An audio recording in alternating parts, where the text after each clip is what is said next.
Hello, folks. Welcome back again to the Soul Sessions as featured here on Wrestling Republic. Now, ladies and gentlemen, get ready to face the wrath of Windsor because it's Alex Windsor. Welcome, Alex. Hello, happy to be here with you today. Oh, thank you very much. So, before we get started, there's got to be one thing. Congratulations to yourself because you've done quite a historic thing over in the Middle East. You've main evented the first ever women's wrestling match with your opponent Charlie Morgan for WrestleFest. So, congratulations on that. Yeah, thank you. It was definitely a really special experience for myself and Charlie. Yeah, I mean, how did that all come about? What was the big story behind that? Was that just something that was offered to you, or did you pursue it? Just explain it to us. So I think at first, I just got a booking through Shaheen. He just said, we want to book you for a show in Dubai. I don't think anything was mentioned about it being the first women's match or anything. It was literally just like, we'd like to have you on the show. Mm-hmm. And he said in the email to me, he was like, is there anyone that you'd like to face? And my first thought was Charlie Morgan. And I think he had messaged or emailed her the same thing and said, is there anyone you'd like to face? And she said, Alex Windsor. So we literally had the same thought process about who we wanted to face. And then obviously once we got the ball rolling, it was kind of like, okay, this is going to be the first women's match ever in Dubai. So it was kind of like, okay, we sort of found things out piece by piece as time went on. So it was it was amazing to obviously have that first match in Dubai, but to also wrestle Charlie, who's my best friend. That was on a personal level as well. It was really a really special moment.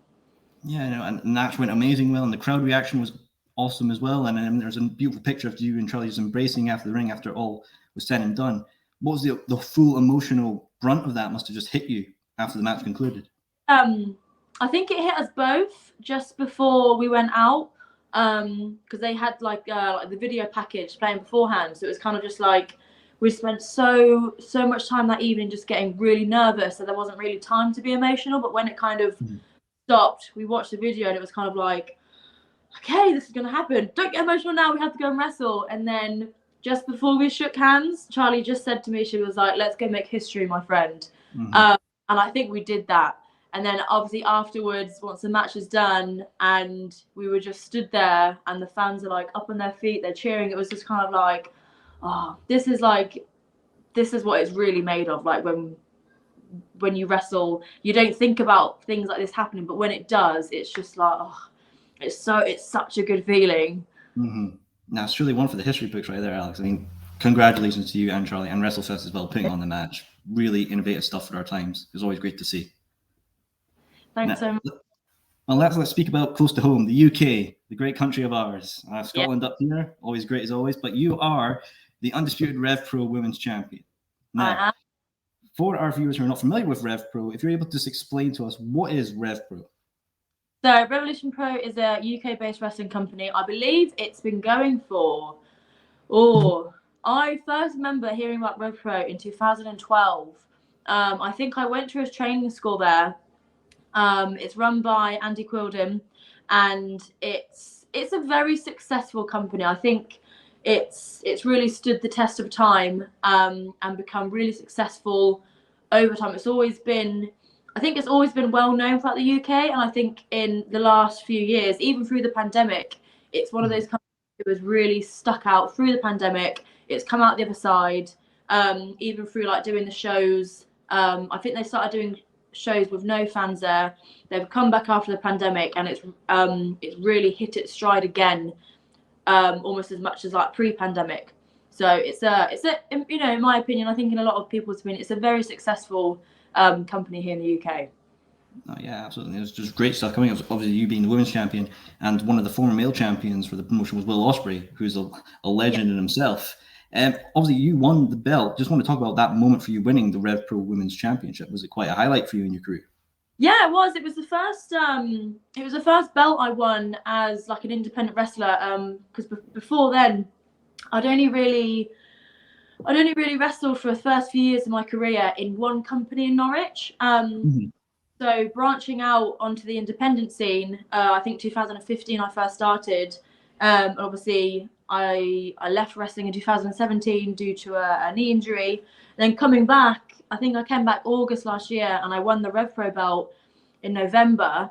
So that in itself was like a massive achievement for me, coming back so soon and winning a belt. Obviously, it's a lot of pressure, but I think winning that first belt that wasn't just because it's a company I've been there since day dot. It's it's a well-known company for me. It was like, okay, this is the first belt I've really like earned. So it was incredible to win a belt at Rev Pro, definitely. Yeah, absolutely. It's a great company as well, and producing great talent as well. And we've seen from the male side, Will Ospreay's taking his belt wherever he can go. He's taken it to Warrior Wrestling. He's taken it to New Japan. He's even taken it to AEW. For yourself as well, being a traveling champion, is that something you look to be with the Rev Pro Women's Championship? Yeah, absolutely. Obviously, I've at this point I've not been able to take it around the world, but most recently getting to take it out on the Royal Quest New Japan show, that was pretty cool. Being on the New Japan show in general was crazy, but being like even just being announced as like the Rev Pro Undisputed Women's Champion, that was pretty cool. Yeah, definitely. That whole show was a talented show in itself. You must have felt really honored being on a New Japan show as well, and just that whole atmosphere here in the UK. Yeah, definitely. There was such a massive buzz like the whole weekend, but it just went so quickly. Like I think the build up to it was like it took forever, and then boom, there's Saturday, there's Sunday. It was like, okay, that all went really quickly. Yeah, they're like, well, shit, it's already here. Might as well live the moment, embrace it, and let's go for it. Something as well, so I know you've done traveling over to Japan as well and working there. How are the crowds over there as well? Because every wrestling crowd is different. We all got the passion for the one thing we love, but their environment's different. They react to different things. How's it you felt with wrestling crowds in Japan? They were surprisingly like really eager, because I know that Japan as a whole, they're quite. Well, to me, obviously being from England, they seem quite a reserved country. Like they was all very civilized. Then you've got like a bunch of rowdy English people coming over, like, hey, and they're what are these people doing? Like fans, watching it, they're really into it. They like all like the not like the hokey stuff, but they like a good heel and face kind of match. They get into everything, and they're obviously my first time over there, I was a bit like, oh, they're not gonna know who I am, they're not gonna react to me, but they were really into it. So it was very surprising how like rowdy they were. Yeah, they're definitely quite a bunch over there. Do you feel like sometimes the language barrier helped in your favor, or do you sometimes it felt limiting in your favor? I think sometimes it helps because I can kind of just say what I want, and just be like a typical like proper English rowdy little gobshite, basically. Hey. But obviously, sometimes obviously there's always language barriers, always a little bit tricky to get around. And I did feel at times I was like, oh my god, I'm in their country and I don't know a word of Japanese. They must think I'm so like ignorant, but you get past it, especially with like wrestling terms. Each move is kind of universal, no matter what language you speak. So that's kind of a bonus for me, being like an English person. But I have to like take my hats off to, not just the Japanese, anyone from different countries. They all know English so well, and it makes me feel a bit. I don't know any other languages. We all adapt to our situations and be able to learn and go off what we can. You actually would achieve something in Japan as well. You become the Queen of Carnival champion. Quite a feat in itself. I did, yes. I became the Queen of the Carnival champion earlier this year.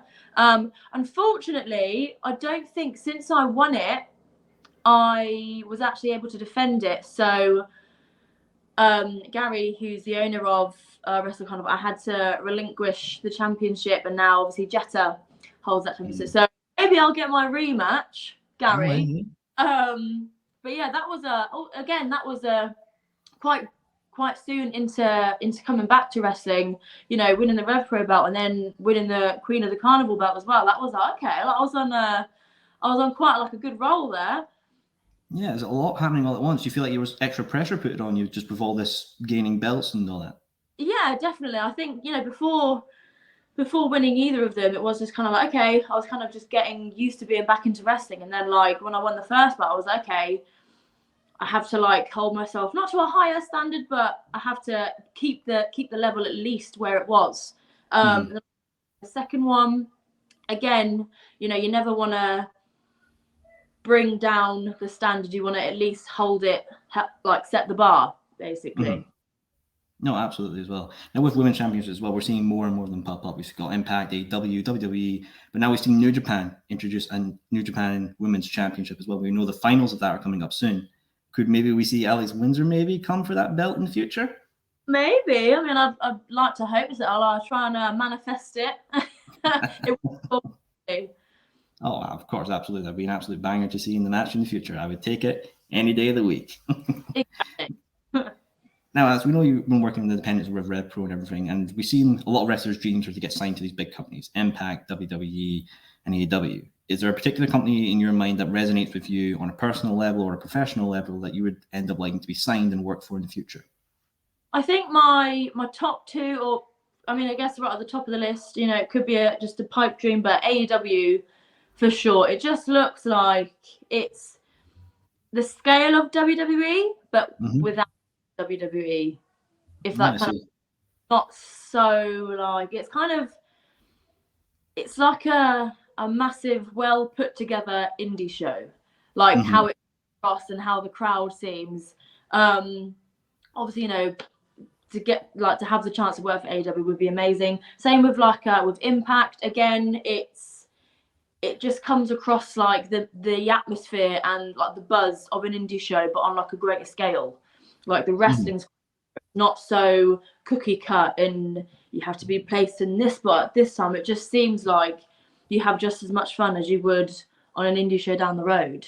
But down the road.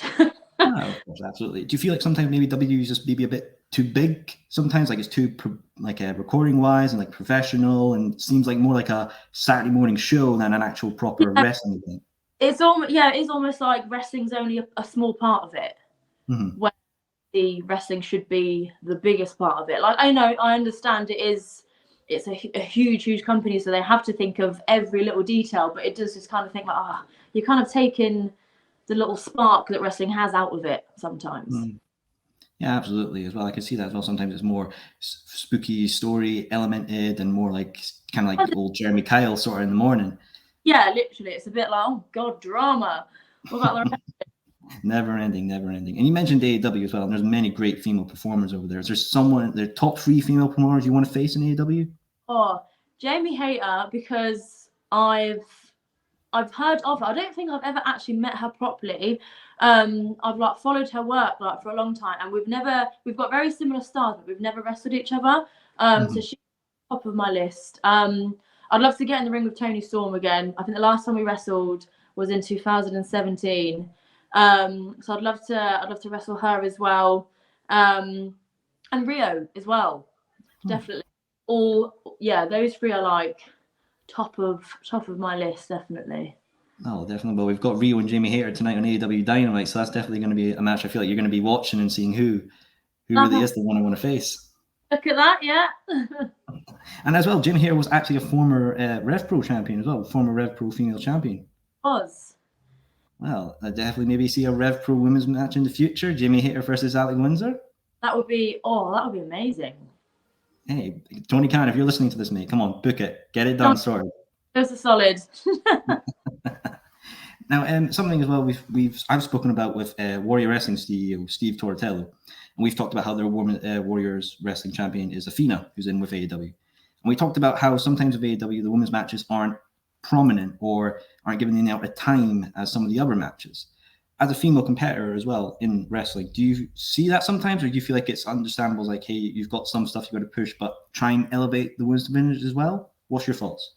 I definitely see that, female wrestling as a whole, it doesn't have as much screen time. It doesn't have as much like show time as like the male wrestlers do. I think we're slowly getting there. Like there's more, if you think about like even like 10 years ago, you'd go from having one women's match on each show and that'd be it. Whereas now you have female divisions. So even that's like a good jump in the right direction. I do think that there should be more time for female wrestlers, because there are so many like talented women out there who do deserve these spots who do deserve more screen time or show time. I think it is just something that just can't happen just like that. It has, unfortunately, you know, for myself being a female wrestler, it's a slow process, but again, it's moving in the right direction. Mm-hmm. Oh, absolutely as well. Things are, you know, from even 10 years ago and even 5, as Mia mentioned, you know, things are definitely changing now. W had their own females exclusive pay-per-view. There's stuff like AW Heels for the female fans as well, to have a space to talk about females wrestling and everything. So there's definitely more inclusion for female wrestlers and female fans to encourage with the product. It's great to see. Yeah, definitely. Yeah.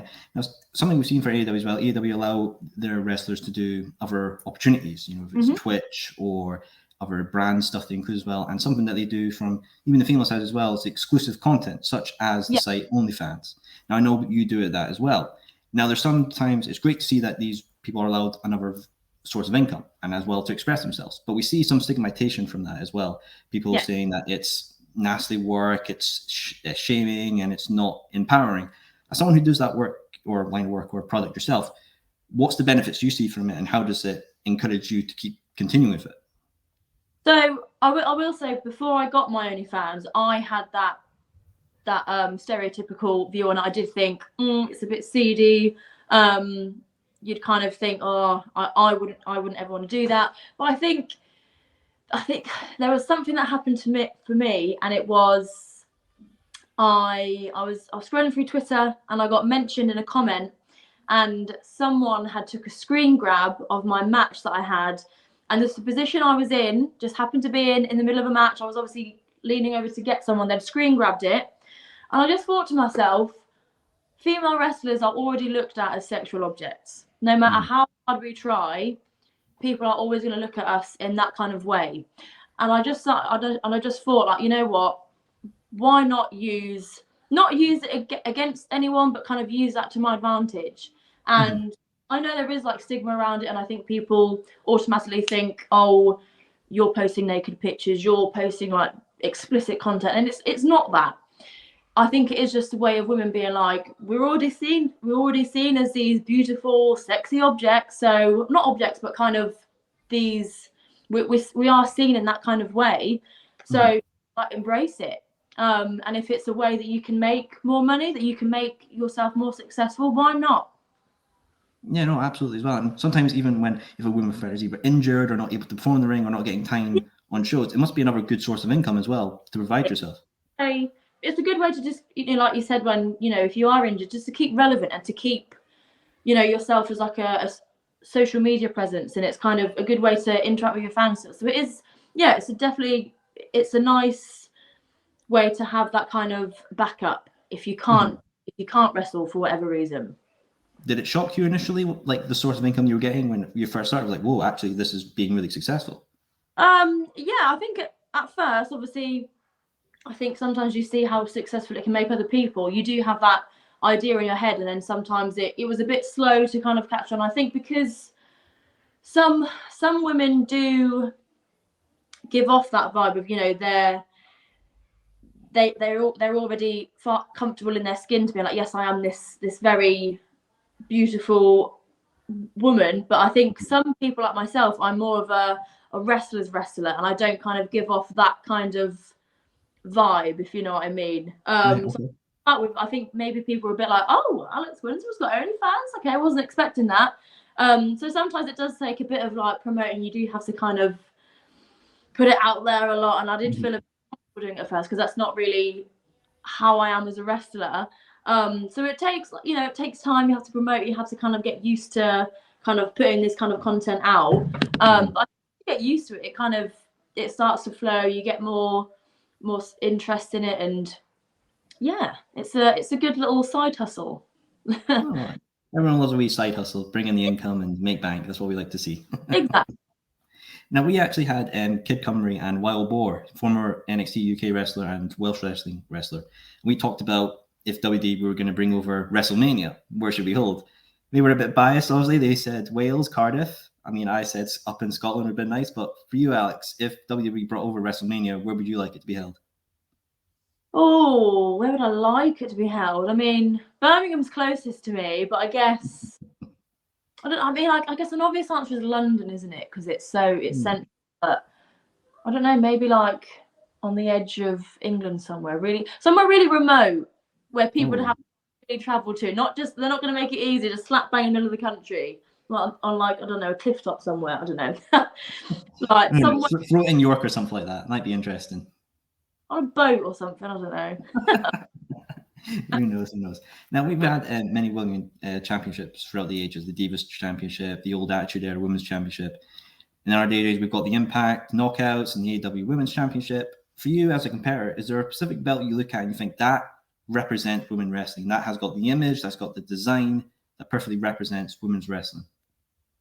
Oh, that's a good question. I don't think there's one like a specific belt or one specific like division, if you will, like that I'd like to go for. I mean, I guess off the top of my head, I guess like being like in the knockouts in Impact, that would be something that I'd be really interested in. I think just because of the style, how it comes across, that would be something I'd like to definitely work towards for sure.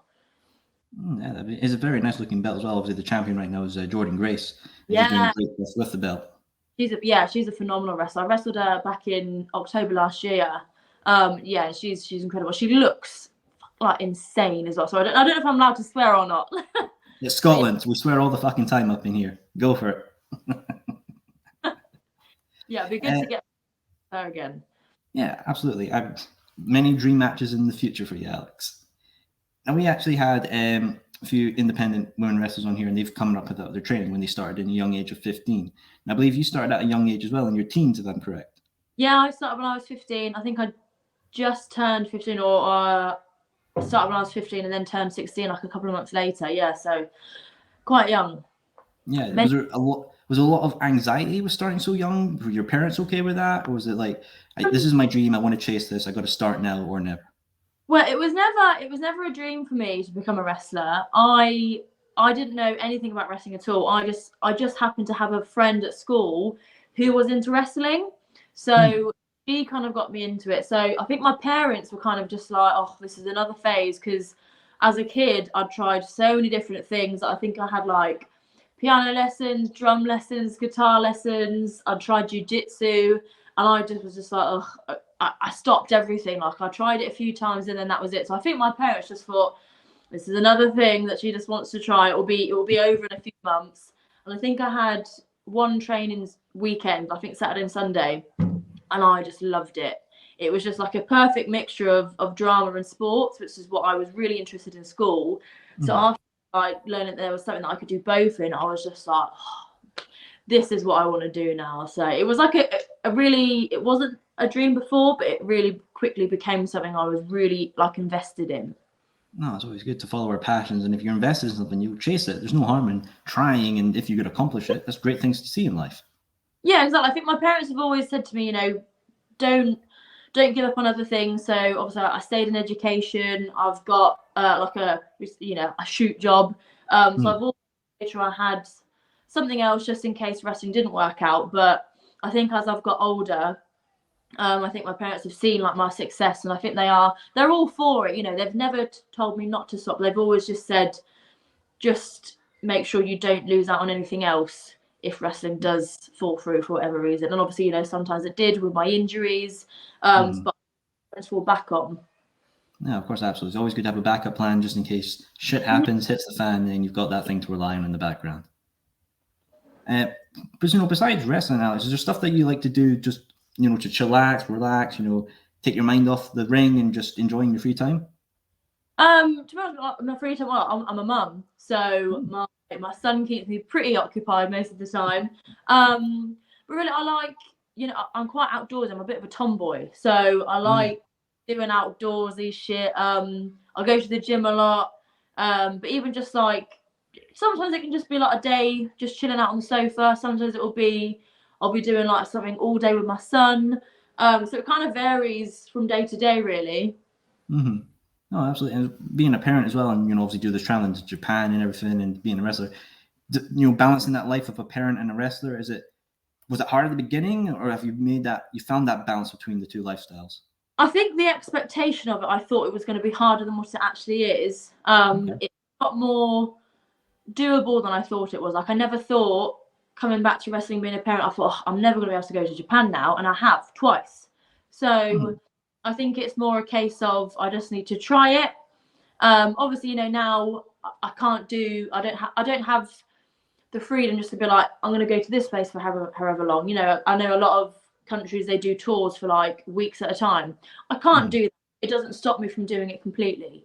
So I think in my head, I sometimes think, I can't do that because I've got my son to look after. Or, every time I do have to make a decision on taking a booking, I do have to think about who's going to have my son. But I've been doing it for the past year and 4 months now, and I'm still going. I've won championships. I've been all over the world, so it's definitely doable. No, yeah, it's always great to see, and I guess the hardest working job, as they say, is being a mother. There's no job harder than it. Yeah. You can tell what the bags under my eyes. Oh. No. Now, Alex, we are in the month of Halloween, the spookiest month of all, and I wanted to ask you, if you had to pick, a horror icon to base an attire around, who would you pick and why? To base a title around? Yeah, an attire. Your wrestling gear. Ooh. Oh, that's quite interesting. Maybe Chucky. That'd be quite like iconic. Like everyone would know what it was straight away. Yeah, maybe Chucky. That would be thinking maybe you could go more Tiffany from Bride of Chucky with that leather jacket, bridal gown look. That too, yeah. There you go. Got two now. You got double whammy. Who knows? Maybe we could see that attire for a title defense. It would work. Exactly, yeah. Now, before we finish up here, one thing I wanted to mention to you: if we've got any viewers watching who are maybe young female fans and they aspire to be a wrestler in the future, what's the one piece of advice you would offer to them to get into the world of professional wrestling? Oh, just throw you all into it. Don't be afraid that you're a girl. You shouldn't be a wrestler. Don't let anyone tell you that you can't do it. Literally, just go all in there. Have fun doing it. Don't get too caught up in your head either, because I think a lot of, like myself, a lot of people do start young when they wrestle. Like, if you're starting when you're 15, you've got so much time on your hands to learn, to enjoy it, to take a step back from it. Be invested in it, but don't let it take over your whole life. I find a good balance. Always have that balance. And if they wanted to study some women matches, what 3 women matches would you recommend as reading material or watching material for them to watch? Oh, Jesus. Put me on the spot now, because obviously, again, I never used to watch wrestling. So, could I say some of my 3 matches? Oh, well, it's fair enough. They must be top 5 Meltzer stars rated. I'm sure they are. The particular match, but I think female wrestling in general, like Beth Phoenix, for what is for sure, because she is an absolute tank of a woman. She looks fucking heavy, but she looks beautiful at the same time. I would even say like the current female wrestlers, like Toni Storm, the Jamie Hayters, those kind of I don't think there's one particular person to watch, because there's so many different styles. There's so many different people you can aim to look like, to work like. There's a whole array of women out there. And that's cool to say. Absolutely, Stars of women. Absolutely. All these women competitors being able to get paid and do the thing they love, and it doesn't matter about your body image as well. You could look like you, just be you, and you can do great things. Definitely. Absolutely. Well, Alex, I very much appreciate you coming on the Soul Sessions. But before we go, I want to help you promote. Have you got any upcoming dates for the rest of 2022? I have. I've got a Rev Pro next Sunday. I am. Oh Jesus! I'm at Resurgence. I think the week after that as well. Again, I think the big show in December is York Hall for Rev Pro. I think that's the 17th of December, if I remember correctly. Sorry, Andy, if I've got that wrong. I'm hoping just to be everywhere from next year as well, just to carry on what I'm doing. Well, absolutely. And as soon as we head into the winter period, the Wrath of Windsor will be running wild, I'm sure. Of course.